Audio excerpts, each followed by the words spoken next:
of Pentacles, an Earth sign. King and Queen. And the Ace of Wands, a 4 sign. Aries, Leo, and Sagittarius. I'm really getting your Earth sign, gaya ng sabi ko, hindi okay ang relationship mo with your person. King of Pentacles. Kung mapapansin mo, magkalihis kayo ng landas na tinatahak. Maaaring na-attract siya sa iba.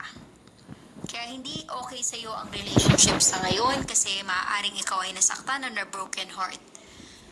Failed marriage para sa ibang Earth sign, Taurus, Virgo, and Capricorn. Kaya nafe-feel ko single parent or solo parent.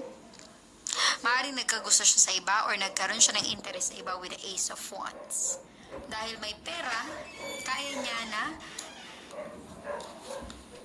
magkaroon ng connection with other people na posibleng mas younger sa kanya.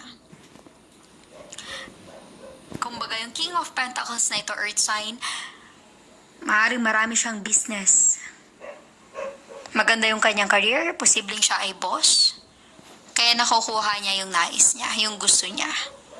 At maaaring marami kang kakumpetensya with the 5 of Wands. Gaya ng sabi ko, yung mga taong nakikita nila yung success mo sa buhay, mga taong inggit sa kung ano yung natatamasa mo, maaaring sila rin yung mga taong gustong kunin kung ano yung meron ka. Diba? Ingat kasi posibleng nakuha na nila yung person mo. Nadala na siya ng ibang tao. Mga taong inggit sa'yo. Let us see the Queen of Pentacles for Earth sign, Taurus, Virgo, and Capricorn.